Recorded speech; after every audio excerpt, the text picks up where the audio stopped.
राम नाम का ज्वर चल रहा है पूरे विश्व में, भारत में नहीं, पूरे संसार में। राम फीवर, कितना अच्छा फीवर है ना, राम नाम का ज्वर। और सब जगह सियावर रामचंद्र की जय जयकार हो रही है। ऐसा लग रहा है त्रेता युग वापस आ गया, कलयुग में ही त्रेता युग आ गया। क्या महिमा है। हम लोगों ने कल वरिष्ठ वक्ताओं के मुख से राम जी की, मैं भी दो चार शब्द बोलकर यहीं से ह्यूस्टन से अयोध्या में जाकर उसी स्थली में श्री राम जी के जन्म स्थली पे श्री राम जी के चरणों में वाक रूपी पुष्पांजलि अर्पण करता हूँ। वे श्री राम जो करुणा निधान हैं, वे श्री राम जो भक्त वत्सल हैं, वे श्री राम जो पतित पावन हैं, वे श्री राम जो सीता जी के प्रियतम हैं, वे श्री राम जो लक्ष्मण जी के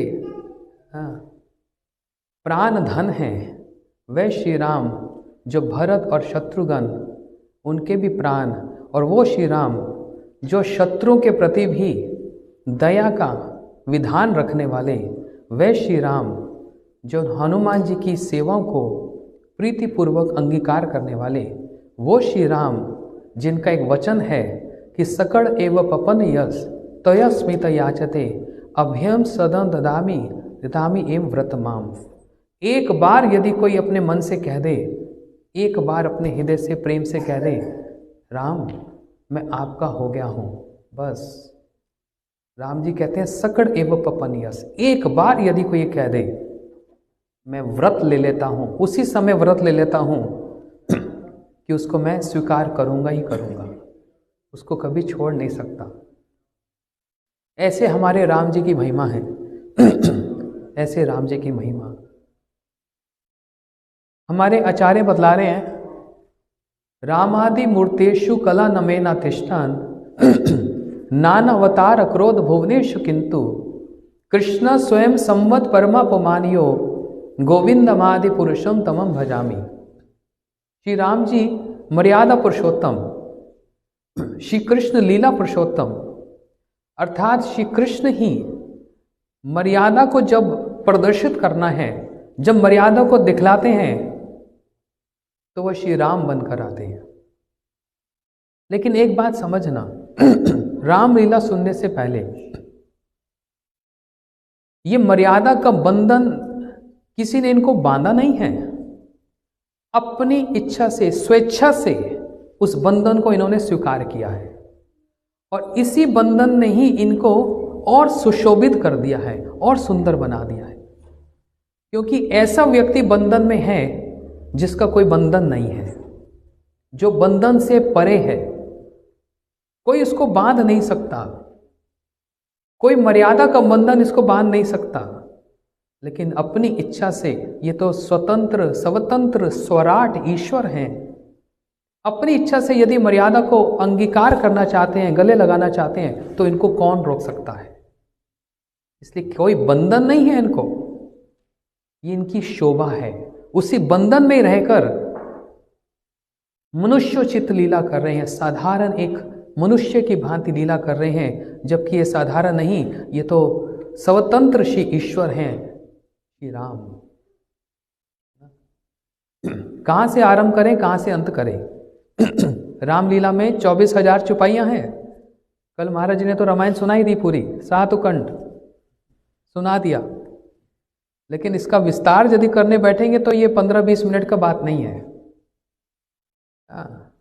इसलिए मन में बहुत हिलोरें आ रही हैं रामलीला सुनाने की, लेकिन वो जितनी हिलोरें आ रही हैं वो घड़ी को देखकर रुक जाती है, ब्रेक लगानी पड़ती है। एक घड़ी और दूसरी तरफ सुबल प्रभु, ये दोनों ऐसे इतना अच्छा तालमेल है, डर लगता है देखने से। आज नहीं बोलने वाले। जय हो सुबल महाराज की जय। ठीक है। और दूसरी बात, रामनवमी आ रही है 17 अप्रैल की, तो मैं यहाँ पर रहूँगा रामनवमी के समय में। 7 दिन तक हम लोग रामायण सुनेंगे रोज संध्या के समय में, पूरा विस्तार से दिल खोलकर पूरी रामलीला सुनेंगे। अभी संक्षेप में बस, राम जी का एक ऐसा चरित्र, जितने भी संबंध हैं राम जी के साथ, उन सब संबंधों के प्रति राम जी ने पूर्ण मर्यादा का प्रदर्शन किया है। एक पुत्र के रूप में मर्यादा, एक भाई के रूप में मर्यादा, एक पति के रूप में मर्यादा, एक राजा के रूप में मर्यादा, एक स्वामी बनकर अपने सेवक के प्रति मर्यादा, हनुमान जी के प्रति भी मर्यादा, और अपने शत्रु के प्रति भी मर्यादा। शत्रु तो छोड़ दो, शत्रु पक्ष से कोई गुप्तचर भी यदि राम जी के कल क्या होने वाला है उसको देख लेता है तो उसके प्रति भी कितनी मर्यादा। ये हेडलाइंस हैं, इस पर हम ये आएंगे। लेकिन अभी क्योंकि समय कम है मेरे लिए, हम ये देखते हैं कि राम जी की, दरवाजा बंद कर दो वो प्लीज, डिस्टर्बेंस हो रही है बहुत। राम जी का अपने भाइयों के प्रति कितनी मर्यादा। लक्ष्मण जी की बात लो, लक्ष्मण जी के प्रति कैसी मर्यादा है राम जी की। बोलते हैं एक ऐसे राम हैं जिनका वर्ण कैसा है, वर्ण समझते हैं, रंग कैसा है। कृष्ण का वर्ण कैसा है, सांवला और काला, श्याम और काला मिलकर, bluish blackish complexion, bluish dark. Ram ji का वर्ण कैसा है, ग्रीनिश डार्क ब्लैक, ग्रीनिश है, थोड़ा सा हरा है। हाँ, यहाँ पे ब्लैक यूज मत करो, नहीं तो लोगों को डाउनटाउन याद आ जाए। अभी बीच में मत बोलो, अभी राम लीला सुनो। कैसा हरा और श्यामल रंग है राम जी का। हम जब सूर्य के नीचे खड़े हों धूप में बाहर या लाइट के नीचे, हमारी परछाई कौन से रंग की होती है, कौन से रंग की होती है परछाई, नीली, हरी, लाल, काली, सबकी परछाई कैसी होती है, काली। एक राम ऐसे हैं जिनकी परछाई काली नहीं, जिनकी परछाई स्वर्ण है। सिर्फ राम ऐसे हैं जिनकी परछाई स्वर्ण है, क्योंकि राम जी की परछाई लक्ष्मण है। क्योंकि राम जी की परछाई लक्ष्मण, लक्ष्मण कोई और नहीं, राम जी की परछाई है, जो सब समय राम जी के साथ रहते हैं, उनकी परछाई बनकर, इसलिए स्वर्ण परछाई है, स्वर्ण।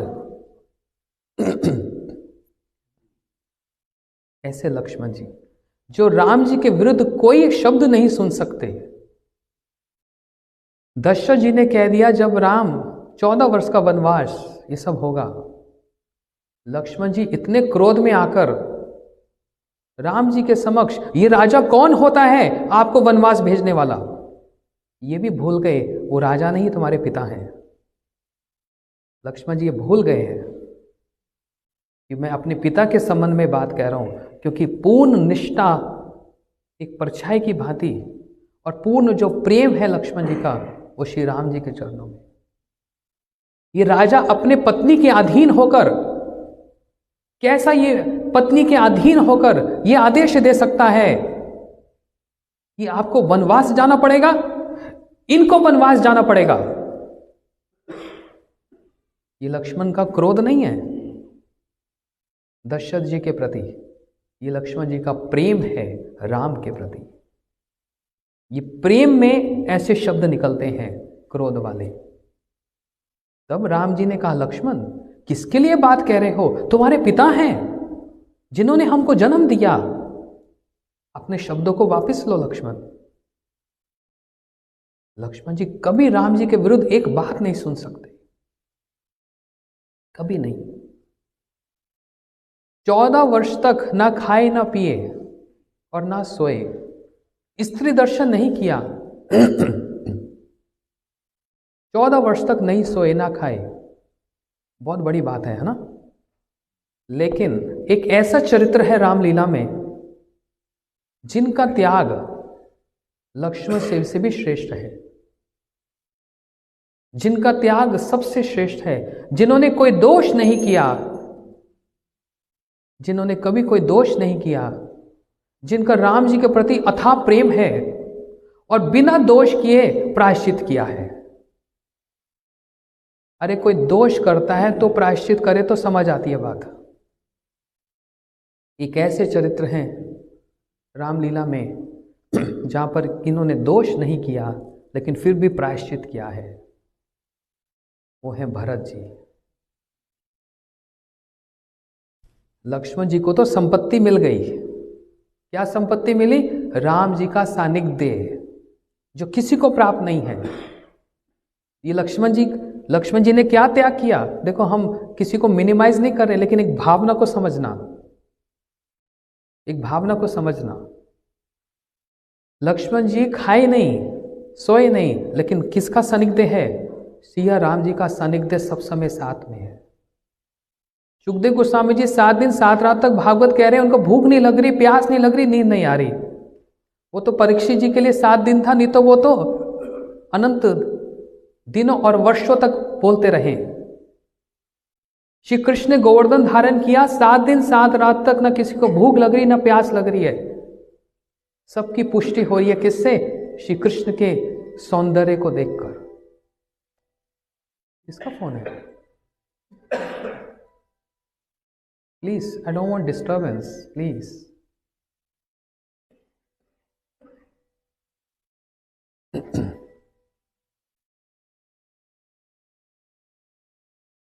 थोड़ी देर बस, please keep your phone silent mode. ये रामलीला भावना वाली है भाई, ये प्रवचन नहीं है। It's full of emotions. मेरा ही ना बच जाए कहीं। दूसरों को तो बोल रहा। भरत एक ऐसे चरित्र हैं। लक्ष्मण जी तो राम जी के साथ रहे।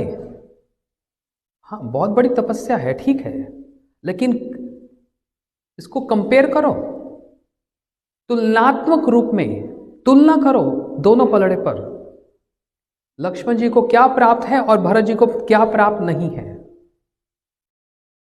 लक्ष्मण जी को राम जी का सानिध्य प्राप्त है, और क्या चाहिए?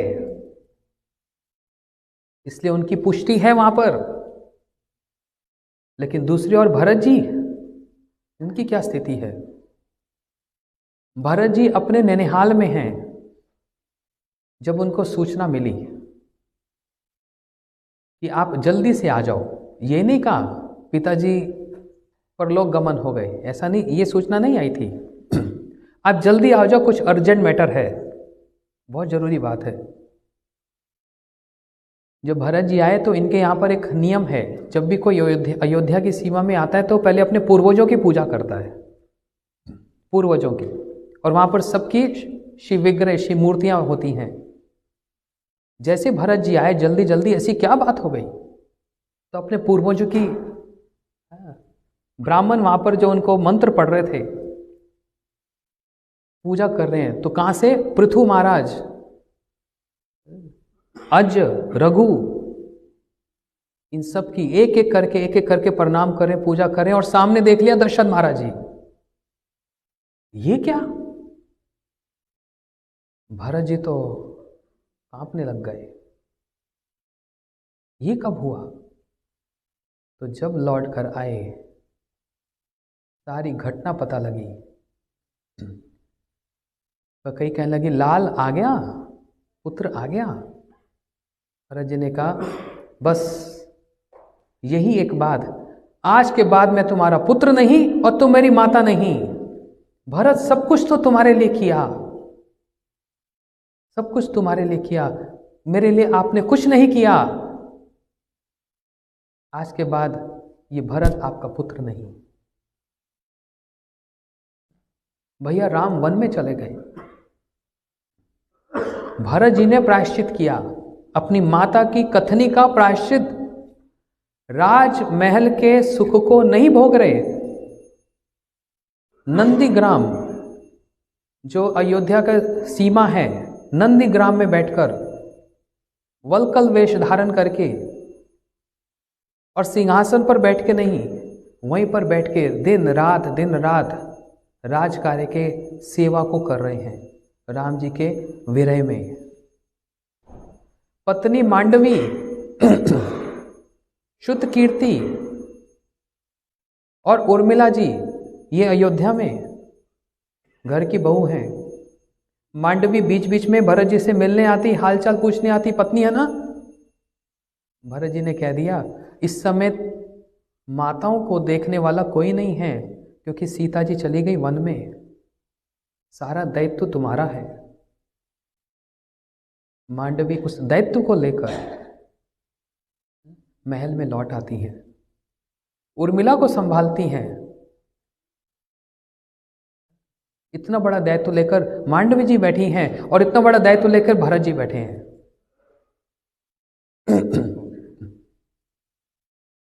भरत जी जब नदी के तट पर पहुंच रहे हैं ना, कि मैं नदी पार करके भैया को लौटा के लेकर आऊंगा, वापस लाऊंगा, तो कुछ ब्राह्मण वहां थे, तो पूछने लगे भैया इसी मार्ग से गए हैं? बोलते हाँ इसी मार्ग से गए। अच्छा मैं भी इस मार्ग से जाऊंगा, लेकिन हे ब्राह्मण एक बात बतलाओ, तुमने देखा था ठीक से भैया ही थे ना कि राम ही थे ना? बोलते हाँ वही थे, मैंने उनको संकल्प कराया था, वो तो नदी पार करने से पहले प्रणाम किए, स्तुति किया। इतनी मर्यादा, नदी पार करने के लिए भी स्तुति कर रहे हैं। अच्छा भैया राम मुझसे प्रेम करते हैं? तो सच बताना। ब्राह्मण ने कहा वो तो मैं नहीं जानता, आप राम से प्रेम करते हो ये तो दिख रहा है, लेकिन भैया राम आपसे प्रेम करते हैं वो मैं नहीं जानता। हाँ एक बात मैं जरूर बतलाता हूं, तो जल्दी बताओ जल्दी बताओ। भरत बोलते जब मैंने उनको संकल्प करवाया ना, हाथ में जल दिया, तो मैंने मंत्र उच्चारण किया, वराकल्पे जम्बू द्वीपे, और जैसे मैंने बोला भरत खंडे, राम जी का हाथ हिलने लग गया, आंखों से अश्रु निकलने लग गए, शरीर में रोमांच हो गया, उनका पूरा हाथ हिलने लगा। इतना सुनने पर ही भारत खंडे, भारत का नाम सुनने से ही, भारत भरत ये नाम सुनने मात्र से ही प्रेम से अश्रु झलने लगे श्री राम जी के नेतृत्व से। इससे मैंने अंदाजा लगा लिया। अब मैं नहीं जानता उनका आपके प्रति क्या प्रेम है, लेकिन आपका नाम सुनने मात्र से ही जिनके आंखों से अश्रु आ जाएं, वो राम आपकी कितनी चिंता करते होंगे ये मैं नहीं जान सकता। भरत रोते रोते रोते रोते नदी पार करके उस दिशा में गए। राम जी जब अपने पथ को पार कर गए तो हर एक एक कदम पर पूर्ण मर्यादा दिखला रहे हैं। हर एक कदम पर, हर एक चरण में मर्यादा है। नदी को पार करना है तो नदी को प्रणाम, वन में प्रवेश कर गए तो वन देवी को प्रणाम कर रहे हैं श्री राम जी। हे वन देवी, आप तो इस वन की देवी हो, हम आपके वन में चल रहे हैं, हमसे कोई दोष हो जाए, अपराध हो जाए तो हमको क्षमा करना। ये कौन कह रहा है? जो ईश्वर हैं, जो राम हैं, जो भगवान हैं, जो स्वतंत्र हैं, जो सौराठ हैं, वो वन देवी से प्रार्थना कर रहे हैं। यदि त्रुटि हो जाए, कहीं चरण कहीं लग जाए और आपके वन देवी आपके मार्ग पे हम चलेंगे, कोई अपराध हो जाए तो हमको क्षमा करना। लेकिन मैं आपसे एक प्रार्थना करता हूँ हे वन देवी। वन देवी भी प्रकट हो गई। क्या प्रार्थना? कहो कहो मैं आपके लिए क्या दूं? हे वन देवी, मैं आपसे कोई फल नहीं मांगता, मैं आपसे कोई बिछोना नहीं मांगता, मैं आपसे कोई फूल नहीं मांगता, वृक्ष की तरु की छाया भी नहीं मांगता, मैं आपसे जल भी नहीं मांगता। तो वन देवी ने कहा इतना सब आपने कह दिया, ये नहीं मांगता, ये नहीं मांगता, ये नहीं मांगता, सीधा कहो मांगता क्या हो? वन देवी ने कहा, श्री राम जी ने कहा, हे वन देवी, मैं यही चाहता हूं, बस मेरी मन की यही अभिलाषा, जिस मार्ग पर मैं चला हूं ना, उस मार्ग पे कोई कांटे हो, उन कांटों को तुम हटा दो बस। जिस मार्ग पे मैं चलकर आया हूं वहां के सारे कांटे हटा दो बस। वन देवी ने कहा, आपकी बात हमको समझ नहीं आ रही। आप तो उस मार्ग को तय करके आ चुके हैं, फिर पीछे से कांटे क्यों हटा दो? राम जी ने कहा, क्योंकि मैं जानता हूं मेरा भरत पीछे पीछे आएगा, मैं ये जानता हूं। और भरत को एक भी अगर कांटा लग गया तो मुझसे सहन नहीं होगा। आप वो सारे कांटे परिष्कार कर दो, साफ कर दो, उसको कष्ट ना हो, मेरे भरत को कष्ट ना हो। वन देवी हैरान हो गई सुनकर, कहने लगी, क्या आपका भरत इतना कमजोर है? क्या वो क्षत्रिय नहीं है? हमने तो सुना आप तो क्षत्रिय बड़े मजबूत होते हैं, और आप 4 भाई तो बहुत ही मजबूत हैं। राम जी ने कहा, मैं जानता हूं मेरा भरत बहुत मजबूत है, मैं जानता हूं, तो फिर आपको किस बात का भय है और संशय है? राम जी ने कहा, इस बात का कि एक भी कांटा यदि भरत को लग गया तो भरत के हृदय में यह पीड़ा होगी कि मेरे राम इस मार्ग से निकले होंगे और उनको कितने कांटे लगे होंगे। उन भरत के हृदय में जो पीड़ा होगी, मैं उस पीड़ा को सहन नहीं कर सकता। ये राम जी कह रहे, एक भी कांटा भरत को लग गया, उसके मन में यही विचार आएगा, मेरे राम, मेरे भैया इस मार्ग से निकले होंगे, इनको कांटे लगे होंगे, और वो जो हृदय में भरत को जो पीड़ा होगी, जो दुख होगा, हाय, मैं उस दुख को सहन नहीं कर पाऊंगा। तो भरत को कोई कष्ट ना हो, मार्ग एकदम स्वच्छंद कर दो, स्वच्छ कर दो। भरत ये सोचेगा, मेरे भैया राम कितने सुचारू रूप से इस पथ पर चले होंगे, मैं भरत को कष्ट नहीं देना चाहता। वन देवी भी रोने लगी, लक्ष्मण जी साथ में बैठकर रो रहे हैं। इतना स्नेह, इतना प्रेम, क्योंकि भरत जी का जो त्याग, सर्वोच्च त्याग, दशरथ जी का भी त्याग है। राम राम कहे, तीसरा राम मुख में आया नहीं। गुरुदेव कहते थे, राम जी के वेरे में प्राण त्याग दिए। तो प्राण तो त्यागना तो सरल है, लेकिन प्राण रखकर और हर क्षण प्राणों को जो राम जी के साथ चल गए, वो मन जो राम जी के साथ चल गया, तो इंद्रियों को लेकर क्या करेंगे? इंद्रियां मन के अधीन है। मन आदेश देता है तो इंद्रियां भोगती हैं। जब मन ही ना हो तो इंद्रियां किसका भोग करेंगी? मन तो चला गया राम जी के साथ, अब यहां मात्र इंद्रियां बची हैं। इंद्रियों से क्या खाएंगे, क्या पिएंगे, क्या सोएंगे? कुछ नहीं। इसलिए भरत जी की विवशता कैसी, सबसे ज्यादा जो प्रायश्चित किया भरत जी ने, वो सर्वोच्च है, भरत जी का प्रायश्चित। और कैकेयी क्यों सबसे विशेष माता बनी राम जी की? क्यों राम जी का कैकेयी के प्रति इतना प्रेम? क्यों? कैकेयी जी को आकर ये 2 वर मांगने के लिए कहा, कल हम लोगों ने सुना। ये एक पर्सपेक्टिव है, ये एक एंगल है, लेकिन संतों का कहना है राम जी का इतना सब सुनने पर भी इच्छा तो राम जी की थी, तो कैकेयी के प्रति इतना प्रेम क्यों? क्योंकि कैकेयी मेरे भरत की माता है। उस संबंध से भी कि कैकेयी मेरे भरत की माता है, इतना प्रेम है राम जी का भरत के प्रति।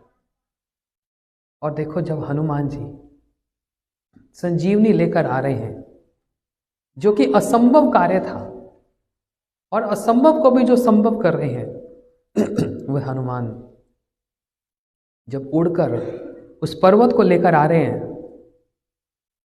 और भरत जी ने देख लिया ये कौन है प्राणी, और एक बाण मारा। रस्सी से बंधे हुए हनुमान जी उस संजीवनी सहित ही भूमिष्ठ जब हुए, भूमि पर जब आए, और हनुमान जी को असहाय होते हुए देखा। जब हनुमान जी राम राम राम पुकार रहे हैं, भरत जी तो एकदम विचलित हो गए। भैया का नाम, ये कौन है प्राणी? देखने में तो वानर जैसा, लेकिन भैया का नाम ले रहा है। तो भरत जी जब आकर पूछने लगे, कौन हो तुम कोई गुप्तचर हो, और तुम्हारे मुख में ये नाम कैसा? दरवाजा बंद क्यों नहीं कर देते? I don't understand this. कई बार किया बंद, वो खुल जाता है लगता है। अच्छा क्या बोला था? भरत से पूछ रहे हैं, भरत जी पूछ रहे हैं हाँ, तुम कौन हो? और भरत जी जब हनुमान जी जब भरत जी का दर्शन कर रहे हैं ना, तो राम जी की छवि भरत जी के अंदर रिफ्लेक्ट हो रही। राम जी के ठीक वैसा ही रूप, वैसी कमल लोचन, वैसी ही ग्रीवा, वैसे ही वक्षस्थल। तो हनुमान जी समझ तो गए कोई तो है। इसलिए अपना परिचय देने से पहले हनुमान जी ने कहा, कहीं आप भरत तो नहीं हो? भरत जी ने कहा, तुम हमारे बारे में कैसे जानते हो? तुम हमारे बारे में कैसे जानते हो? हनुमान जी ने कहा, कोई ऐसा दिन नहीं, कोई ऐसा क्षण नहीं जब प्रभु राम आपका नाम लेकर रोते नहीं है। कोई ऐसा क्षण नहीं, आपका नाम ले लेकर रोते हैं। भरत जी के तो नेत्र झरझर करके आंसू से बहने लगे। क्या भैया राम मुझको स्मरण करते हैं? क्या मेरा नाम लेते हैं? तुम हो कौन? तब हनुमान जी ने कहा, मैं एक वानर, मैं एक हनुमान, श्री राम का सेवक हूं। बड़े संकट में है प्रभु। आज की रात बड़ी गहरी रात है। लक्ष्मण पर बहुत बड़ी आपत्ति आई है, और यदि लक्ष्मण को कुछ हो गया तो भैया राम का भी पता नहीं क्या होगा। भरत जी तो सुनकर अभी तो भावना दिखला रहे हैं, रो रहे थे, लेकिन जब रावण की बात सुनी तो भरत एकदम क्रोध में आ गए। ये बड़ा कठिन होता है, एक रस से दूसरे रस पर परिवर्तन होना। कहां तो करुण रस चल रहा है, और कहां करुण रस के साथ रौद्र रस मिल रहा है। कहां तो करुण रस में बह रहे हैं। ये सुनने मात्र से भैया मुझको स्मरण करते हैं, और साथ ही साथ रौद्र रस क्रोध में। तो हमको बताया तक नहीं, भैया को हमको विश्वास नहीं। मैं अभी सेना तैयार करके मैं रावण का वध करने जाऊंगा, मैं रावण का वध करने जाऊंगा। हनुमान जी ने कहा नहीं। और उनके बीच में बड़ी सुंदर ये वार्तालाप है, बड़ी सुंदर, रामायण में जो वर्णन आया। भरत जी ने हनुमान जी को जो गले से लगाया, हनुमान जी को रोमांच हो गया। बोलते ये वही स्पर्श है जो मैं श्री राम जी के चरणों को जो मैं स्पर्श करता हूं, निश्चित रूप से वो चरण इनके हृदय में जरूर आए होंगे। इनके श्री राम के चरण इन्होंने कभी ना कभी अपने हृदय में स्थापित जरूर किए होंगे। मेरे शरीर में ऐसा रोमांच हो रहा है क्योंकि मैं तो श्री राम के चरणों को छोड़कर और किसी को कुछ नहीं जानता। वही मेरे क्या हैं? 2 पद हैं, बस यही मेरे 2 पद हैं। रावण का वध करके जब लंका अयोध्या में जब लौटकर आए तो सबको विदाई दे रहे हैं राम जी। विभीषण लंका जाओ, सुग्रीव किष्किंधा जाओ, मैं लंका का पद तुमको दिया, किष्किंधा का पद तुमको दिया, ये पद तुमको दिया। और जब हनुमान जी की ओर देखा तो हनुमान जी ने कहा मेरी तरफ देखना भी मत, क्योंकि मुझको पहले से 2 पद प्राप्त हो चुके हैं।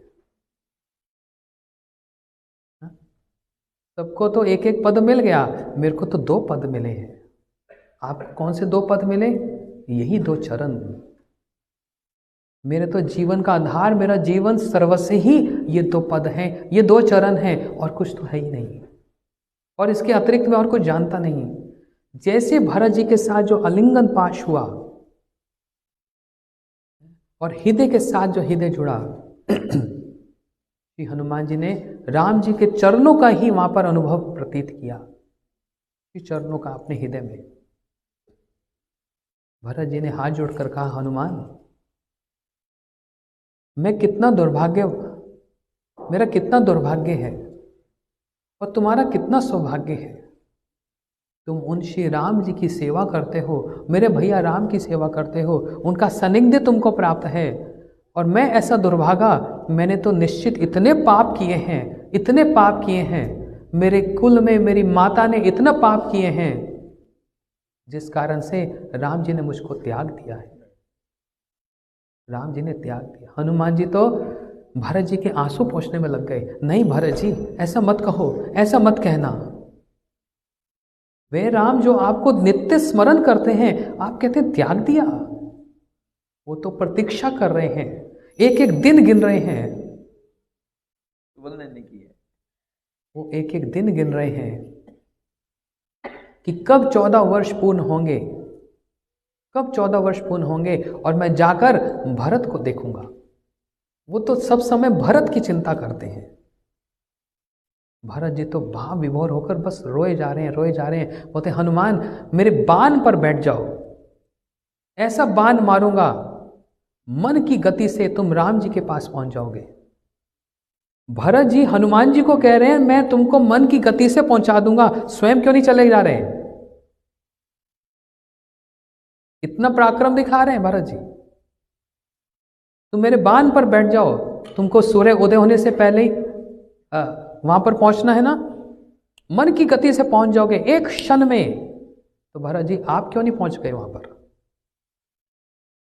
भैया की प्रसन्नता के लिए, अपने इष्ट के प्रेम में ही जो प्रसन्नता है, वो ही प्रसन्नता, वो प्रेम त्याग मांगता है। हर प्रेम त्याग मांगता है। Love is sacrifice. जिस प्रेम में त्याग नहीं, वो प्रेम छल है, वो कपट है। हर प्रेम त्याग मांगता है। भरत जी दिन रात प्रतीक्षा कर रहे हैं, राम जी भी वहां पर प्रतीक्षा कर रहे हैं। हनुमान जी ने कह दिया, राम जी 1-1 दिन गिन रहे हैं, मैं अयोध्या आऊंगा राजा बनने नहीं, जो वचन मैंने भरत को दिया था वो वचन पूरा करने के लिए आऊंगा। कि भरत, मैं 14 वर्ष के बाद 1 दिन भी नहीं प्रतीक्षा करूंगा, मैं वचनबद्ध हूं। श्री राम कह रहे हैं मैं वचनबद्ध हूं, मैं भरत के लिए आऊंगा। इतना उदार चरित्र, इतना उदार चरित्र श्री राम जी का, पत्थर जैसे हृदय को भी विदीर्ण कर दे, पिघाल दे। ऐसे मर्यादा पुरुषोत्तम श्री राम, क्यों ना हम इनका भजन करें और श्री राम जी से प्रार्थना करें, हम मर्यादा पुरुषोत्तम हैं, उस मर्यादा की 1 चींटा भी हमको प्राप्त हो जाए। वो जो तो वे 2 पद जो हनुमान जी को प्राप्त हुए हैं, हे हनुमान जी, वो 2 पद की जो धूल है वो हमको प्राप्त करवा दो। आपको तो 2 पद प्राप्त हुए, उसके नीचे जो धूल है वो श्री राम जी की धूल हमको प्राप्त कर। बोलो सियावर रामचंद्र की जय। बोलो श्री भरत जी की जय। भक्त हनुमान जी की जय। गौर प्रेमानंदे Hari Krishna. Very big hand, and now we listen to Bhaktivedanta Ban Maharaj speaking on saying. Ram ji का कल हो गया, आज आप कल उनका बोल दिया, आज आपको बोलेंगे।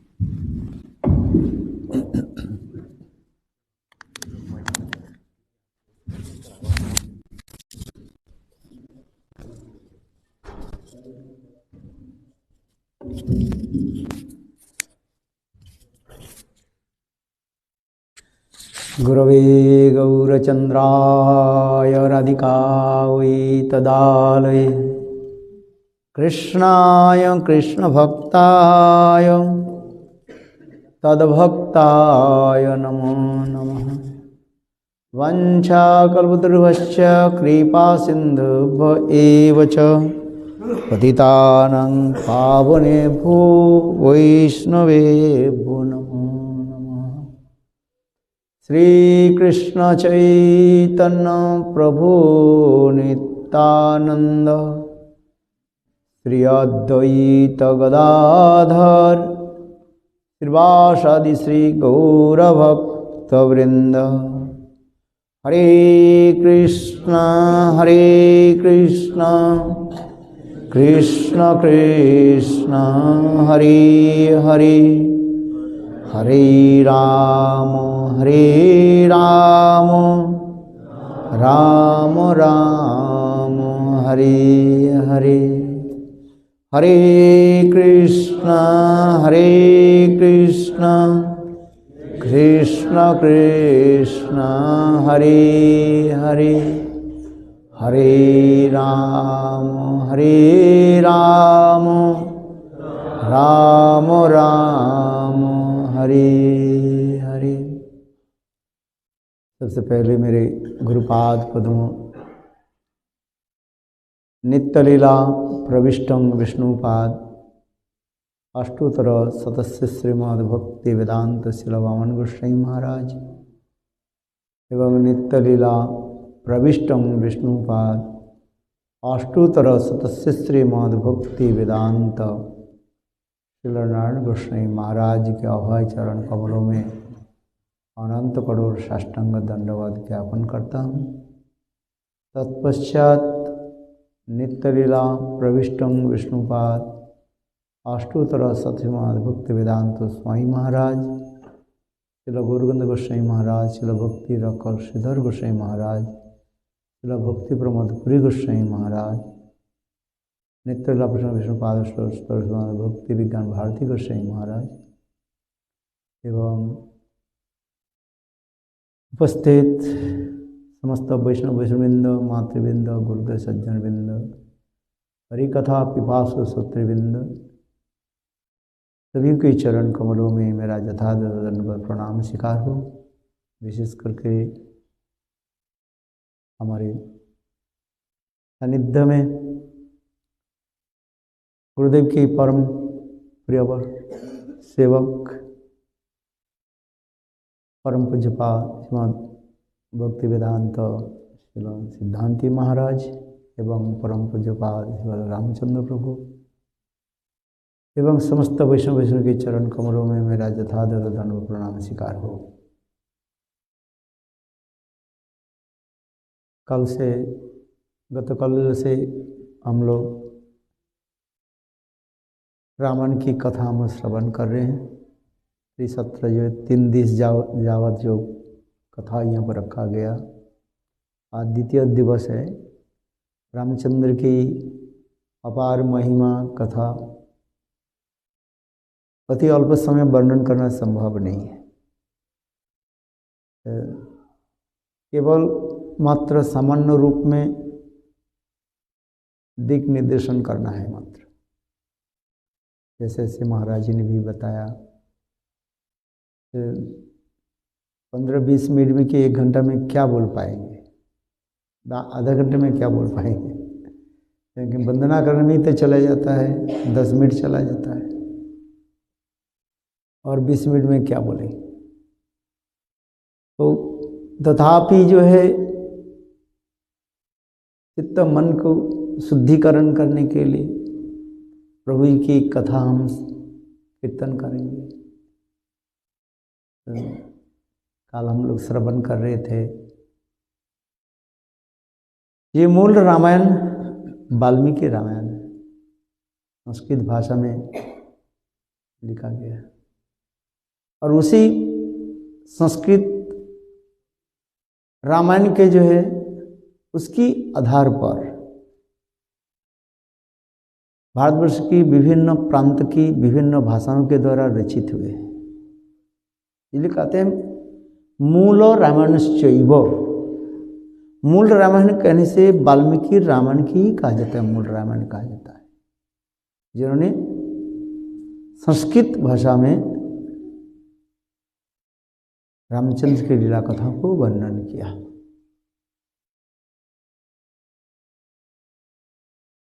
इसकी आधार पर अनेकों भाषा में रचना की गई, यहाँ तक भी ना जाने कितनी भाषा, भारतवर्ष में कितनी भाषाएं तो है।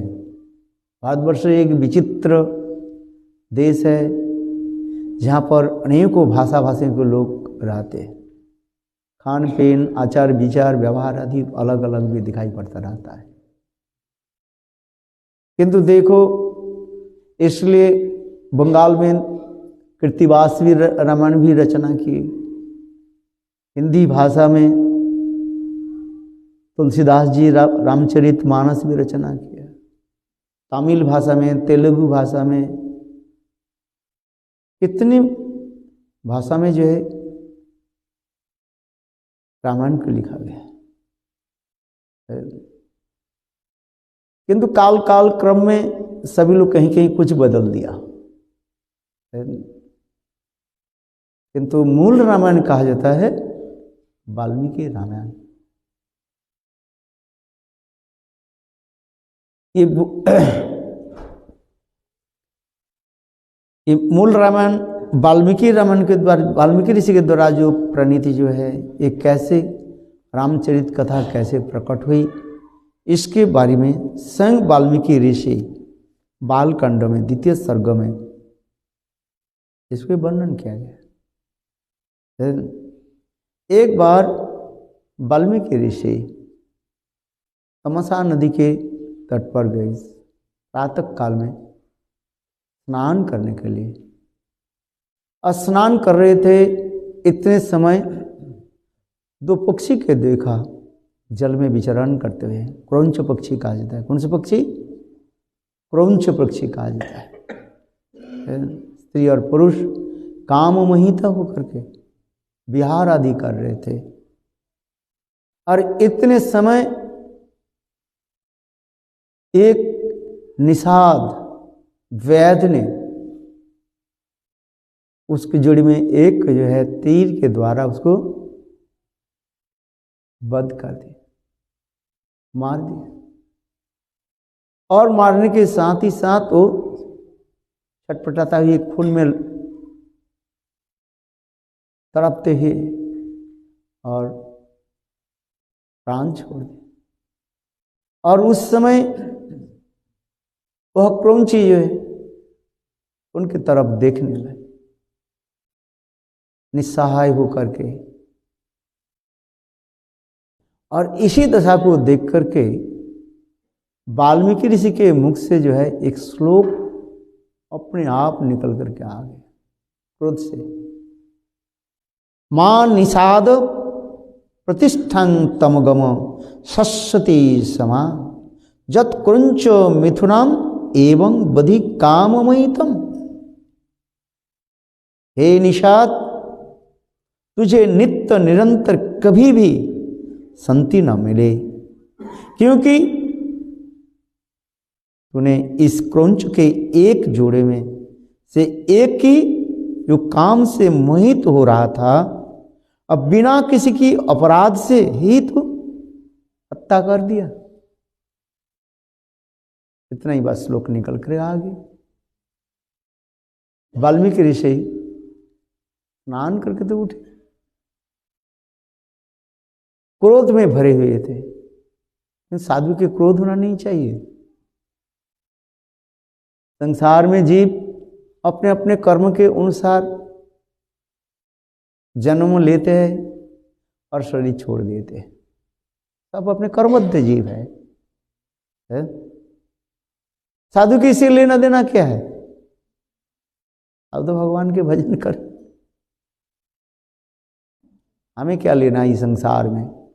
कोई दुखित हो और कोई सुखी हो, है साधु के। साधु निरपेक्ष होते हैं, इंडिपेंडेंस होता है। साधु की क्या लेना देना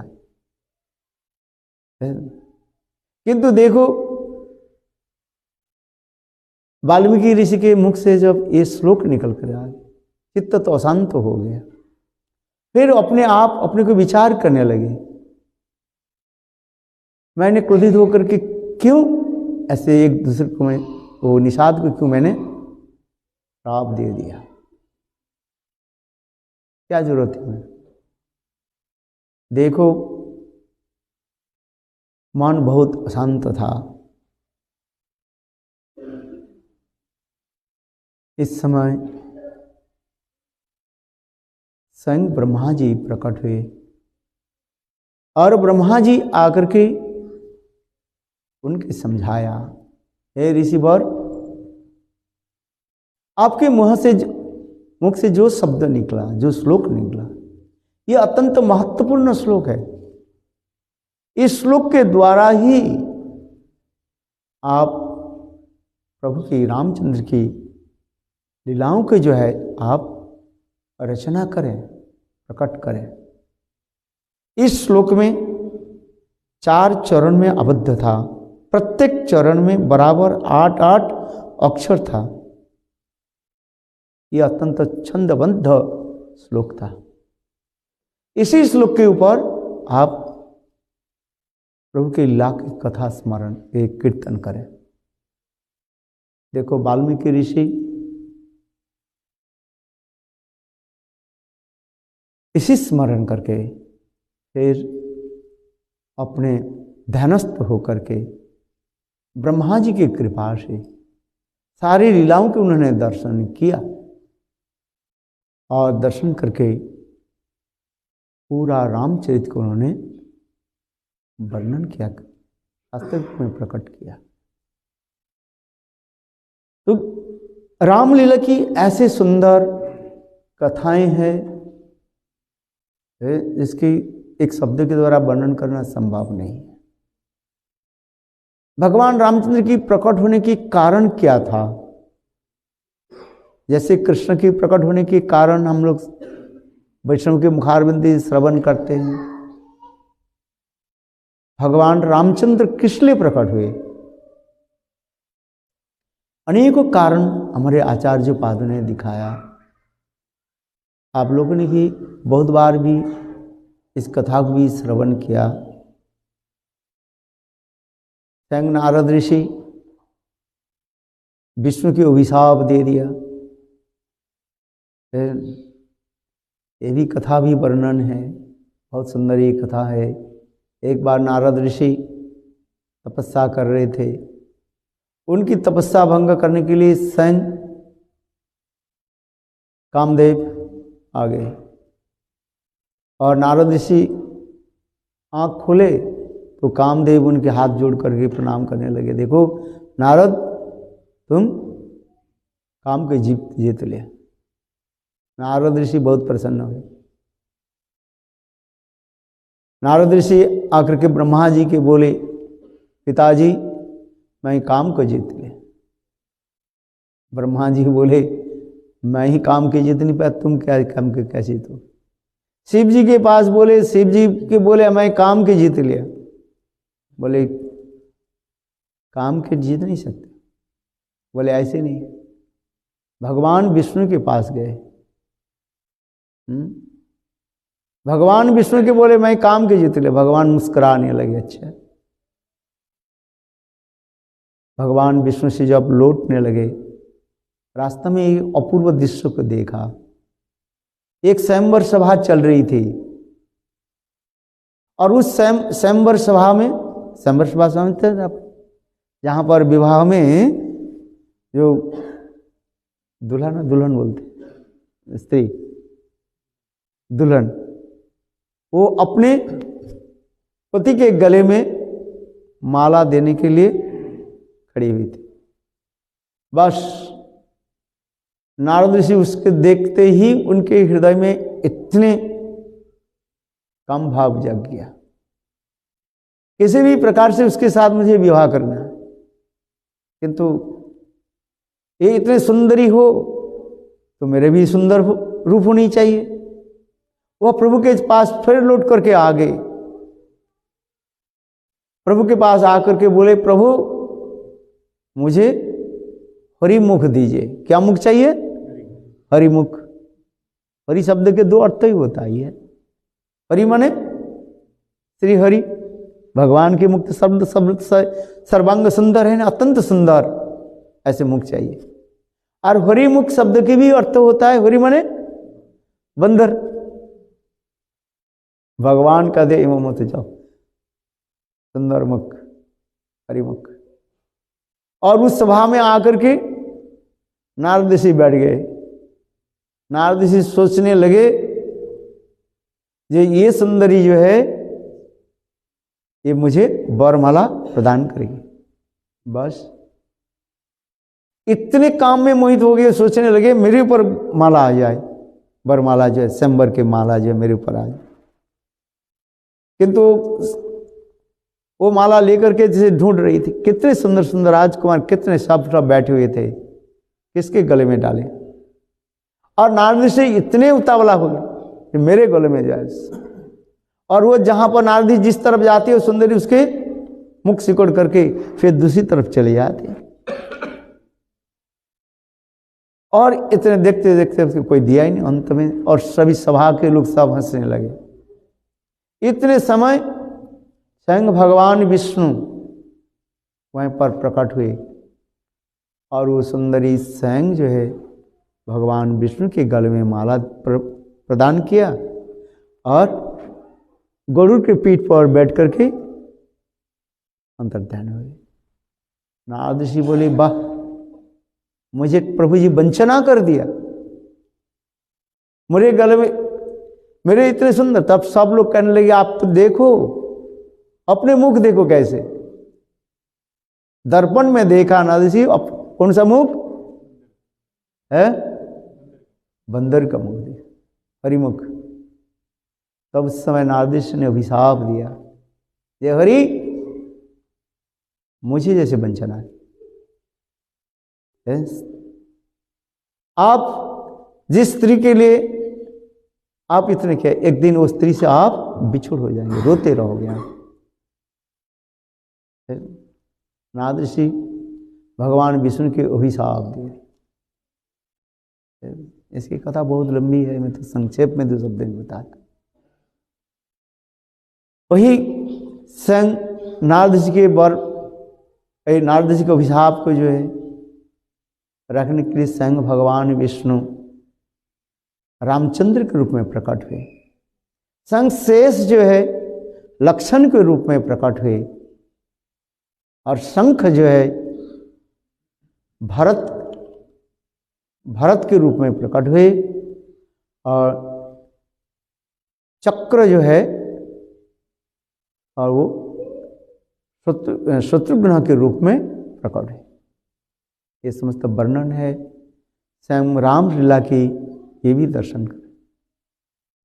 बहुत सुंदर ये सब वर्णन भी है। तुलसीदास जी रामचरितमानस में भी इसको वर्णन किया गया। 2 ग्रंथ बहुत हृदय को स्पर्श करने वाले हैं, एक वाल्मीकि रामायण और एक तुलसीदास जी की रामचरितमानस जो है। सिद्धांतपूर्ण ग्रंथ है ये, किंतु तुलसीदास रामायण की कथा की प्रसंग में 2 शब्दों में बताता हूँ। एक बार वाराणसी में, काशी में कुछ पंडित लोग विवाद उठाया। ये रामचरितमानस हिंदी भाषा में लिखा गया, इसको हम प्रामाणिक नहीं मानते क्योंकि संस्कृत होनी चाहिए। पंडित समाज में सभी लोग कहने लगे ये भाई धर्म ग्रंथ जो है संस्कृत भाषा में होनी चाहिए, किंतु इन्होंने लिखा हिंदी, वो भी आम भाषा में, साधारण भाषा। इसलिए कुछ पंडित लोगों ने विवाद उठाया, किंतु जो राम भक्त से बोले नहीं ये बहुत सुंदर, इसमें दोष क्या? बोले वो श्रीमद् भागवत से लेकर के यार समस्त ग्रंथ की सार तो यही है। रामचरितमानस ऐसे एक सुंदर ग्रंथ है, सारे भागवत की मानो सारे संस्कृत श्लोक ही जो है अत्यंत सहज सरल रूप में हिंदी भाषा में लिख दिया। लब्धा सुदुर्मिदम, इस श्लोक के देखो, बड़े भाग्य से मानव तनु पावा, सुर दुर्लभ सदग्रंथ नहीं गावा। लब्धा सुदुर्लभ बहु संभवांते मनुष्य समर्थन अनित्य तूर्णं पथेन जतेद उन्मित्तुम जावत निश्चय विश्व खोलु सर्वत सात। और इस श्लोक के संस्कृत, इस श्लोक के तुलसीदास रामचरितमानस में अति सहज सरल रूप में लिख दिए, किंतु कुछ लोग विरोध करने लगे, बोले इसको हम प्रामाणिक रूप में नहीं मान सकते, मानते हैं। क्यों? ये संस्कृत में लिखा नहीं गया, संस्कृत में लिखना होनी चाहिए। चलो क्या करें, शिव जी के मंदिर में रखा, विश्वनाथ जी के विशेष है, विश्वनाथ जी जो है, विश्वनाथ जी, काशी विश्वनाथ जी, शिव जी विचार करेंगे है? तो शिव जी के मंदिर में रखा गया। वो लोग ने क्या की ना, रामचरितमानस के जो है बिल्कुल नीचे रखा गया, सारे ग्रंथ के ऊपर, और रामचरितमानस के कहाँ रखा गया? नीचे रखा गया। और फिर वो लोग ने जब मंदिर खोला, देखा ये रामचरितमानस कहाँ रखा है? नीचे। सब लोग हंसी मजाक करने लगे, देखो तुम्हारे रामचरितमानस नीचे रखा है, सब ग्रंथ के नीचे। किंतु देखो राम भक्त ने प्रमाण दिया, नहीं, ये रामचरितमानस समस्त ग्रंथ के आधार है, बस आधार है। आधार कहां पर रहता है? सबसे नीचे ही रहता है। अच्छा, फिर दूसरी बात दिखाया जाता है, फिर वो लोगों ने ग्रंथ को, रामचरितमानस के ग्रंथ के जो है, और फिर ऊंचे स्थान पर रख दिया, सारे ग्रंथ के ऊपर रखा। तो देखो सारे ग्रंथ के जब मंदिर पट खोला गया, रामचरितमानस ऊपर है। बोले ऊपर कौन रहता है? जो हल्का होता है। ये रामचरितमानस ऐसे कहीं नहीं। बोले नहीं, देखो मंदिर के शिखर कहां पर होता है? ऊपर होता है कि नीचे होता है? ऊपर ही होता है। उसी प्रकार रामचरितमानस जो है समस्त ग्रंथ के शिखर स्वरूप है, जिसको हम कहते हैं डोमका थे। ये लोग बोले अच्छा, तो हमें तो सारे पंडित को सब परास्त कर रहे हैं। तो फिर क्या बोला, तीसरी बार देखते हैं, माने ना माने। फिर रामचरितमानस के सारे ग्रंथ को कहाँ रख दिया? बीच में रख दिया है। मंदिर के पट खोला गया, विशेषकर मंदिर। बोले देखो कहाँ रखा गया? बोले बीच में रखा। बोले क्यों? सुनो भाई, हमारे मस्तक और पैर के बीच में क्या है? हृदय है। बोले रामचंद्र मानस क्या है? समस्त ग्रंथ के हृदय स्वरूप है। बोले वृंदावन बिहारी लाल है। ऐसे ऐसे सुंदर कथाएं भी आप सुनने भी मिलता है। ये रामचरितमानस ऐसे सुंदर ग्रंथ है जिसके साधारण लोग पढ़कर के भी समझ जाते हैं, क्योंकि संस्कृत पढ़ने वाले तो कम होता है। आजकल मैंने कहा ना, संस्कृत कहाँ लोग पढ़ते हैं। और संस्कृत ऐसे शब्द होता है अनेकों अर्थ निकाल देते हैं। पंडित लोगों तक कितने श्लोक एक ही और श्लोक के एक कितने अर्थ निकाल देंगे, असली के कहाँ रह जाएंगे। इसलिए रामचरित मानस ऐसे एक अद्भुत ग्रंथ है, दिव्य ग्रंथ है, जिसके वास्तव रूप में हम अनुभव कर सकते हैं। वास्तविक सत्य है। आइए जिस कथा को हम, ये रामचंद्र की प्रकट की अनेकों लीला कथा, जैसे मैंने भी बताया नारद ऋषि के अभिशाप से, फिर आगे की कथा भी जो है वेदवती की कथा भी है, तो आप लोग भी सुने होंगे, वर्णन किया गया ब्रह्म वैवर्त पुराण में। इसकी भी कथा भी बहुत सुंदर है। वेदवती की कथा जो है, जो जन्म ग्रहण करने के साथ वेद मंत्र पाठ करती थी, और रावण और उनके अपहरण करने के लिए प्रयास किया, उनके स्पर्श भी किया, और वेदवती ने उनको अभिशाप दे दिया,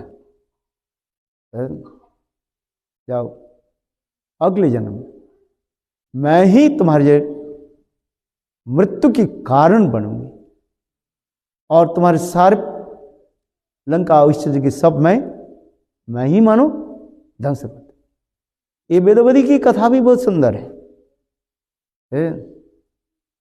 यह वेदवती जो है, ये छाया सीता के रूप में ही प्रकट हुई थी, जिसके रावण ने हरण किया।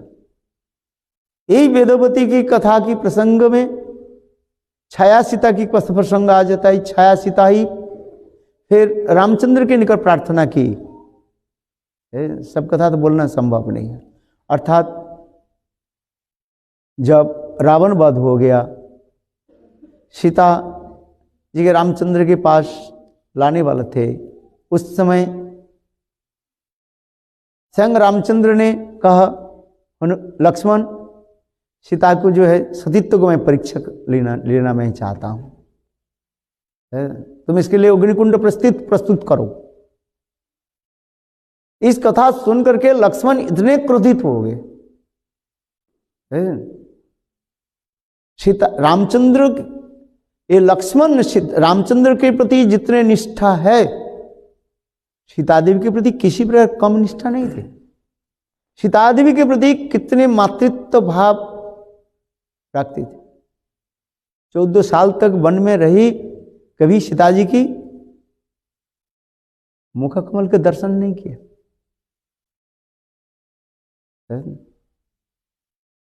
आज सीता देवी के लिए भी रामचंद्र जब कहने लगे, ये रामचंद्र कहने लगे, लक्ष्मण सीता के लिए अग्निकुंड प्रस्तुत करो। और इतने सुनते ही लक्ष्मण इतने बिगड़ गए। फिर सीता जी के दोष क्या है? संसार के लोग तो कहीं ना कहीं दोष देखना चाहते हैं। कुछ कीड़े होता है ना, वो कीड़ा की स्वभाव ही है कहीं ना कहीं काटना। कुछ कीड़े होते हैं, तो उसी प्रकार कुछ लोगों की स्वभाव ही है दोष देखना। आप बताओ सीता देवी के दोष क्या है? लक्ष्मण इतने कहने लगे। अरे रावण उस समय निस्सहाय होकर के सीता देवी का अपहरण कर लिया, इससे सीता देवी के दोस्त थोड़ी। और रावण के वहीं पर रहे, अशोक वाटिका में रहे, वो तो अकेले। सीता जी के ऊपर इतने लांछना, दोष क्या है? किंतु रामचंद्र कहने लगे मुझे सीता वापिस लेना है। सीता वापिस लेना है। लगता उस समय संग रामचंद्र समझाया, हे लक्ष्मण तुम सुनो, ये वास्तव ये मेरा सीता नहीं है। मेरे सीता जो अग्नि में है, उस अग्नि से असली सीता हमें लेना है। तो ये नकली सीता है? बोले हाँ ये नकली सीता है, छाया सीता है। ये छाया सीता है, असली सीता नहीं। असली सीता तो सीता अपहरण के पहले ही उस स्वयं अग्नि में जाकर के ही आश्रय लिया और अग्नि के माध्यम से चले गए उधर, क्या बोले, शिव पार्वती के पास रहे। कुछ लोग कहते हैं अग्नि के साथ रहे, किंतु यहाँ पर गुरुदेव कहते थे ये अग्नि पुंगलिंग है, सीता देवी अग्नि के पास नहीं रहे, सीता देवी शिव पार्वती के पास रहे वहां पर अलक्षित रूप में। ये समझ तो बहुत गुप्त कथा शास्त्र में वर्णन है। और ये कहने लगे हमें असली सीता लेना है। देखो लक्ष्मण विचार करने लगता, बोले इतने समय तो हमें पता भी नहीं। बोले नहीं, यही तो है। यही जो छाया सीता जो है, फिर सीता जी भी जब प्रकट, असली सीता को तो भगवान रामचंद्र लेकर के आए, वही छाया सीता भगवान रामचंद्र के निकट भी प्रार्थना की, जे मेरे द्वारा तो आपने बहुत अपने कार्य सिद्धि कर लिया है, असुर को ध्वंस किया, रावण वध किया, आपने किया, मेरे लिए कुछ वर प्रदान करें। उस समय भगवान रामचंद्र कहने लगे, हे छाया सीते तुमको मैं वर देता हूं। मेरे रामलीला के पश्चात जब मैं दापर युग में कृष्ण होकर जब मैं आऊंगा, तब मेरे लीला में तुम सहायता करना। वही छाया सीता ही द्रौपदी के रूप में प्रकट हुए। बोल वृंदावन बिहारी लाल की जय। ब्रह्म वैवर्त पुराण में इसके विस्तृत रूप में वर्णन है। बहुत कम लोग इस कथा को जानते हैं, बहुत कम लोग इस कथा को सुनाते भी है। यही छाया सीता फिर सर्गलक्ष्मी बनी, कुछ समय तो सर्ग में रहे, और फिर काल क्रम से त्रेता दापर युग में यही द्रौपदी होकर के अग्नि से प्रकट हुई, अग्नि संभुता, यही द्रौपदी के रूप में। इसलिए स्वयं कृष्ण इसके सखी कहा करके ही पुकारते थे, कभी द्रौपदी करके नहीं। ये समस्त बहुत सुंदर कथा ही हुई है ब्रह्म वैवर्त पुराण में, ब्रह्मांड पुराण में, अनेकों पुराण में ये समस्त कथा वर्णन है। बहुत सुंदर सुंदर कथा है राम कथा श्रवण में जो। इसलिए वेदवती की पूर्व, इसलिए त्रिजन्म कहा जाता है। एक वेदवती की कथा, दूसरी छाया सीता की कथा, और तीसरी जो है द्रौपदी, यही त्रिजन्म की कथा इसमें वर्णन है।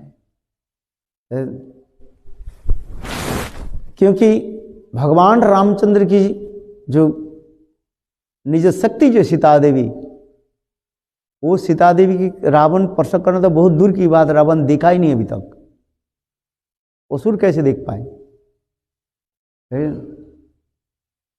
जो असुर भाव लोग होते हैं भगवान के थोड़ी देख पाए, और भगवान उनसे क्या कहते हैं, दूर रहते हैं। गीता में संग भगवान भी कहते हैं नाहं प्रकाशो सर्वस्व, मैं सबके निकट अपने प्रकाश नहीं करते हैं, अपने को मैं छुपा करके रखता हूं।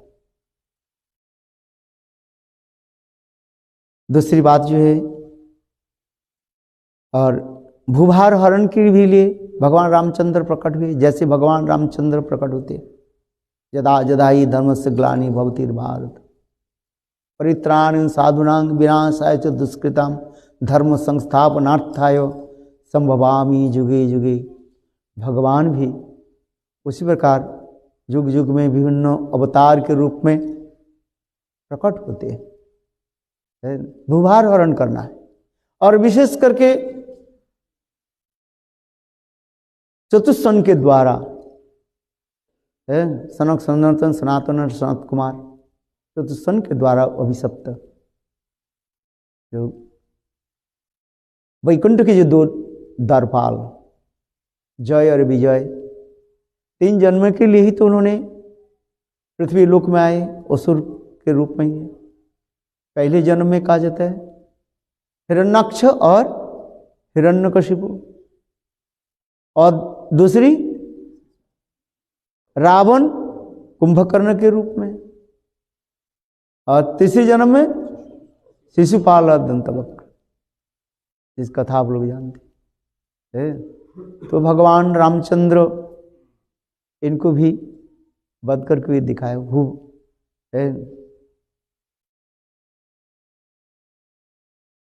और कई कारण हमारे आचार्य बात दिखाते हैं, एक नहीं, हम कौन से नहीं बोल रहा हूं, एक कथा सुनाता हूं, शायद आप लोग सुने होंगे, शायद कई बार मैं भी रामचरित कथा भी बताता रहता हूं। क्षीर समुद्र है, स्वयं भगवान विष्णु शेष के ऊपर जहां पर विराजमान होते हैं, स्वयं लक्ष्मी देवी जिनकी चरण कमल की जो है सेवा आदि करते। एक बार की कथा है, क्षीर समुद्र में एक कछुआ रहा था। क्या रहा था? कछुआ।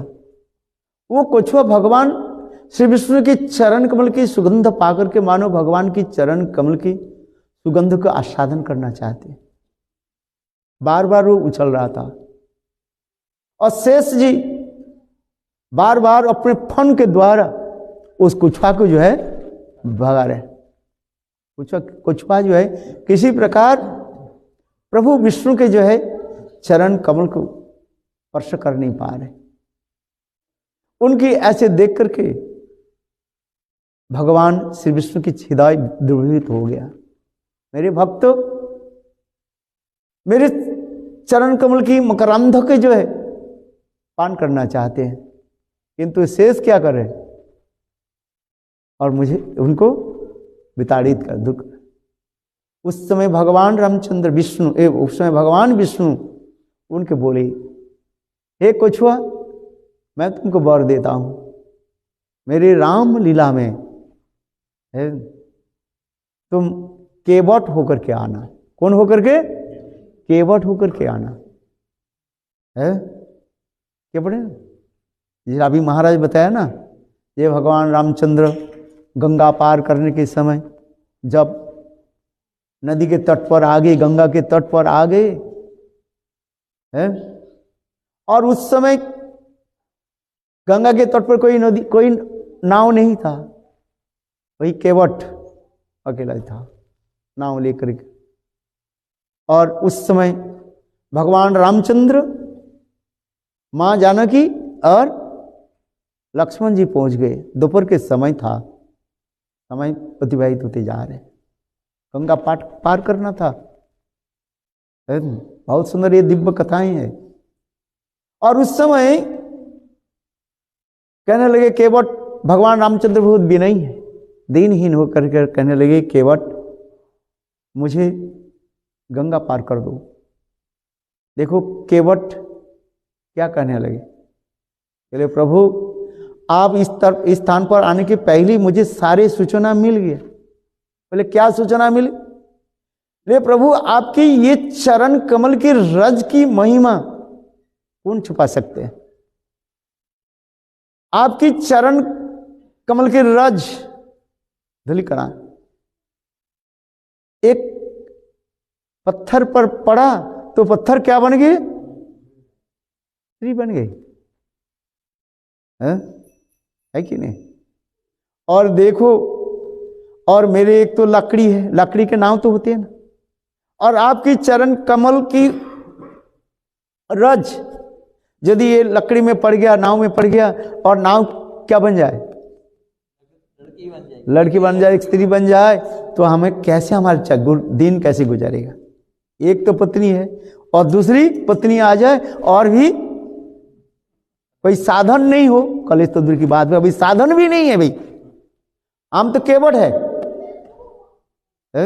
नाव चले, नाव ही नहीं है और फिर दो पत्नी है कि नहीं है भाई? जैसे दो पत्नी हो, चार पत्नी हो, कोई भी बात नहीं है, किंतु पैसे तो पहले तो साधन तो होनी चाहिए ना, अपने जीविका निर्वाह करने की। और आपके चरण कमल की महिमा हमें पहली सूचना हो गया, मिल गया। आपकी चरण कमल की रज की महिमा। इसलिए मैं ये चाहता हूं अच्छी तरह से रगड़ रगड़ करके आपके चरण कमल के मैं धो लेता हूं, है? फिर परीक्षा करूंगा पी करके, है? फिर आपको मैं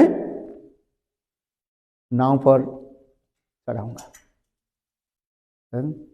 देखो, और इधर लक्ष्मण क्या कर रहे हैं, सुनिए अच्छी से। लक्ष्मण इतने गुस्से होते जा रहे हैं। लक्ष्मण कहले, केवट तुम जानते नहीं हो मेरे भाई कौन है? ये तो कृपा करके तुम्हारे नाव में चढ़ना चाहते हैं, जल्दी जल्दी पार कराओ, नहीं तो मेरे हाथ में बाण देखा ना, है? तुम्हारे पुराई हो जाएगा। केवट क्या कहने लगे, प्रभु अच्छी बात है? आपके बाण से मृत्यु होना तो कितने सुंदर है?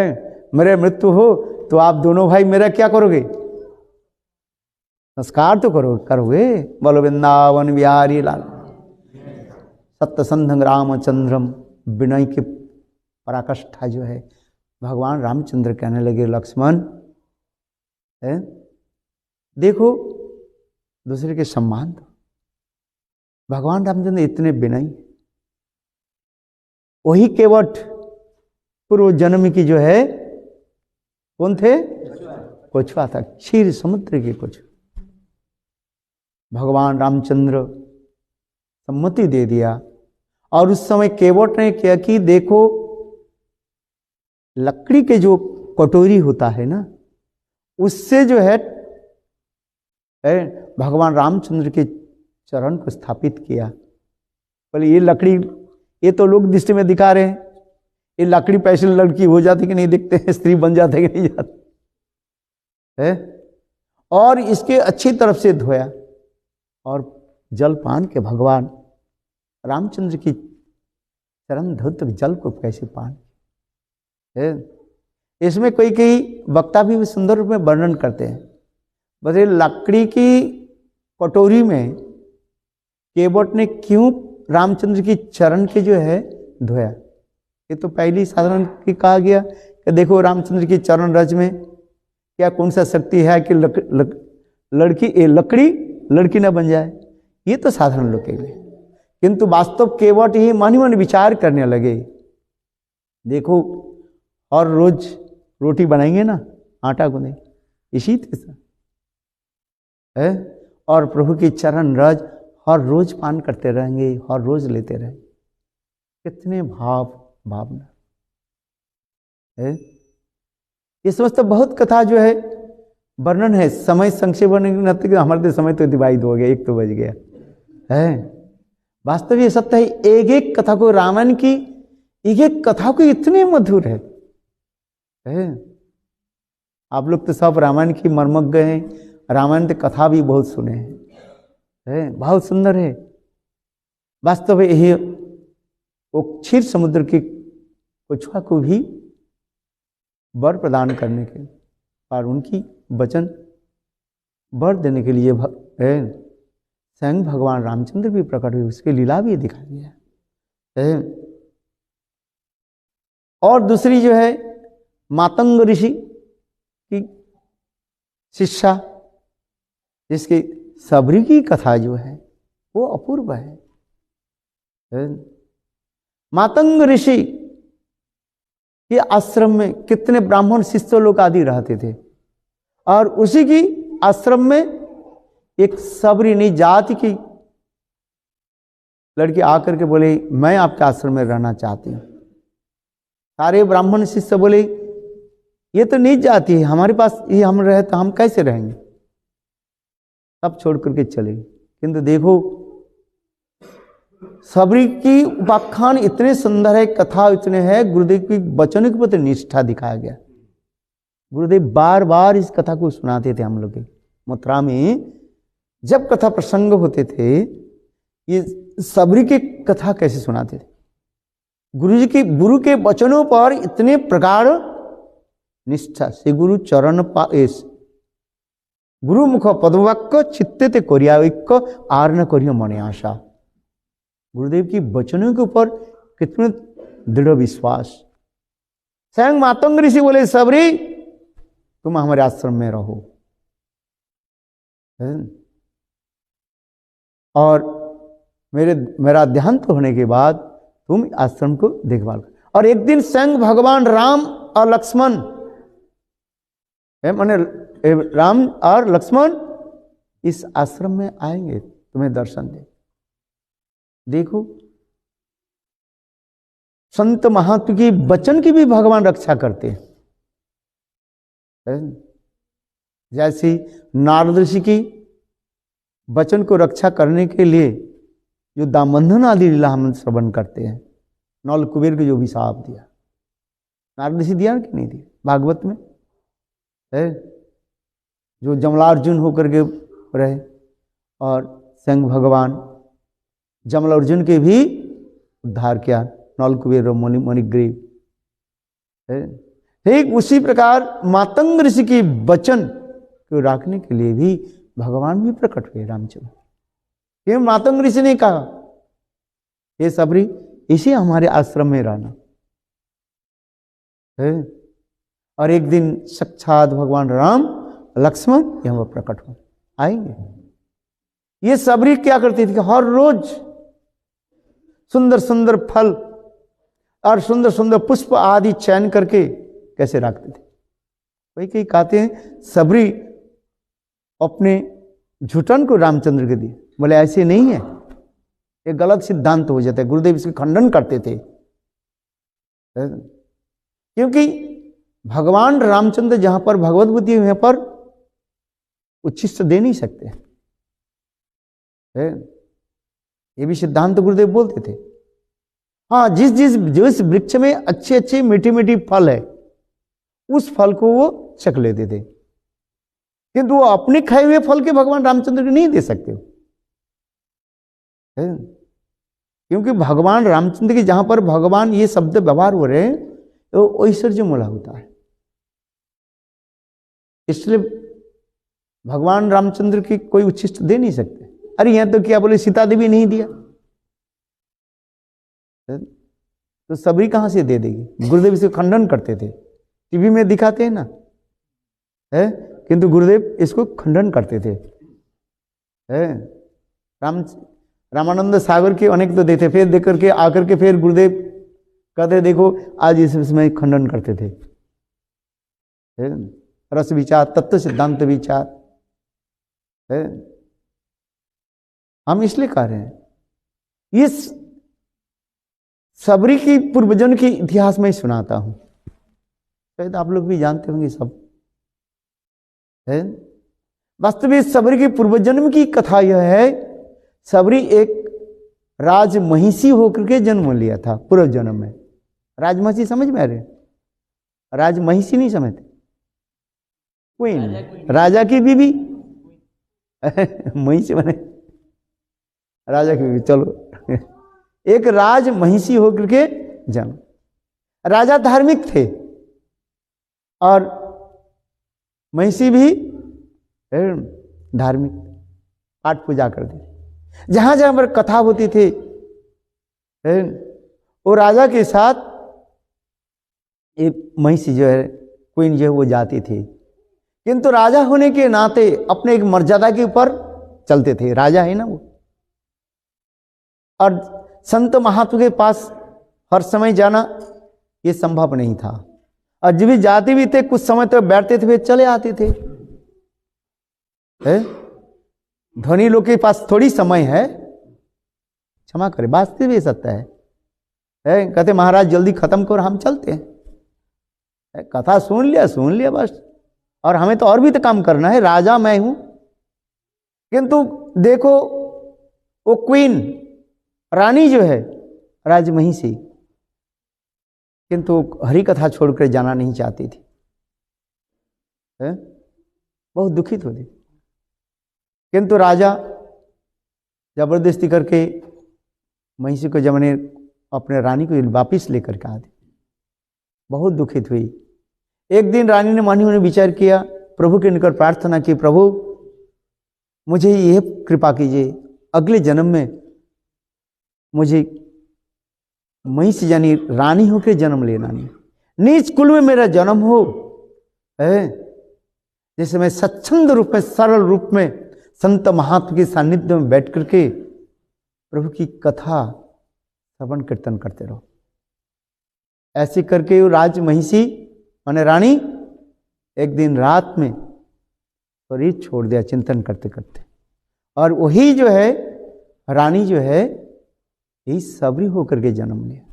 गीता में भगवान भी कहते हैं मृत्यु के समय जो जैसे चिंतन करके शरीर छोड़ते हैं दूसरे जन्म में वो शरीर प्राप्त कर लेते।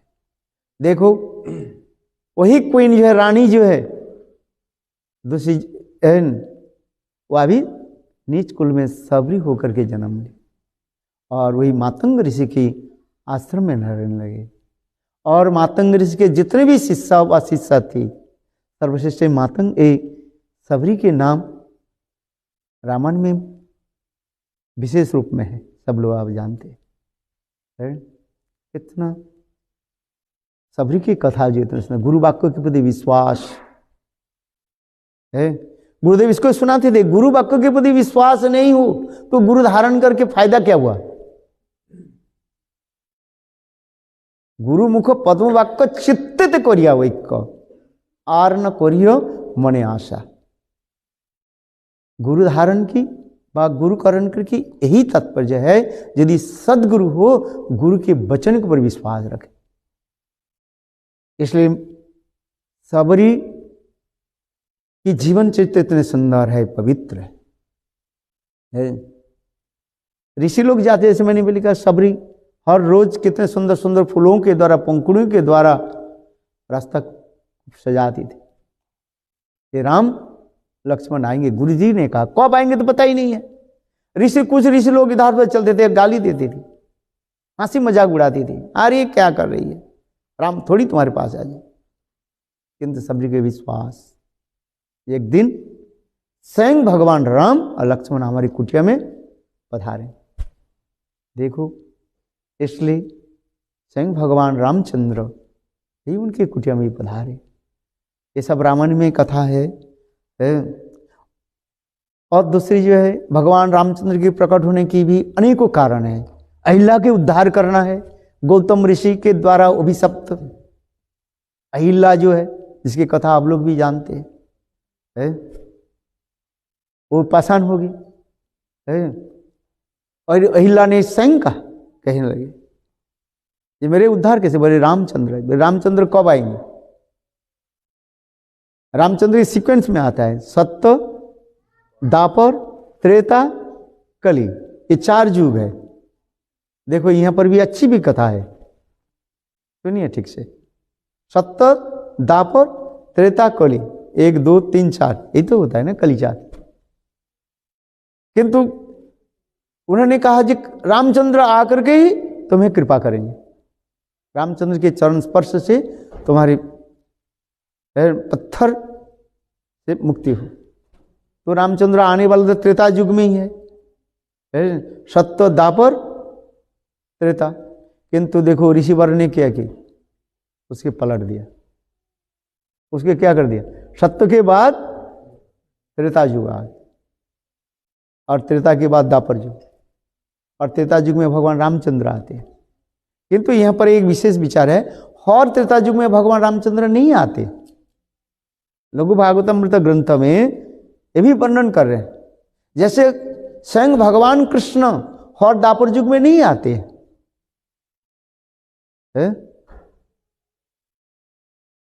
1000 चतुर्युग बीतने के बाद फिर भगवान कृष्ण आते, किंतु वो तो आते ही ऐसे, उनके अंश अवतार आते हैं। तो ये समस्त अनेक जो गुण तत्पर जो हमारे आचार्य बाद वैष्णव साहित्य में, वैष्णव दर्शन में सब वर्णन किया गया है। अहिल्या के उद्धार करने के लिए भगवान रामचंद्र प्रकट हुए है, और अनेक जो है कबंधक के उद्धार करना, सुदीक्न ऋषि की उद्धार करना, और विशेष करके जो है हनुमान जी की सेवा को जगत में प्रकट करना है। नित्य जगत में तो हनुमान जी तो है ही है, किंतु इस जगत में दिखाना है सेवक की भाव कैसे। किंकर, गुरुदेव सुनाते किंकर अहं किम करोमि, अहं किम करोमि। सेवक के धर्म किस प्रकार है,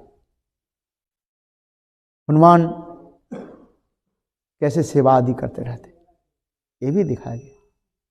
लक्ष्मण की सेवा, हनुमान जी की सेवा, भरत जी की सेवा, शत्रुघ्न के आदि की सेवा, किंतु सभी की सेवा की जब हम तुलनामूलक कंपेरेटिव हम करें, हनुमान जी की सेवा किसी प्रकार कम नहीं, सर्वोत्तम में रखा गया। आगे की कथा हम काल श्रवण करेंगे। आज यह कथा को मैं विराम देता हूँ।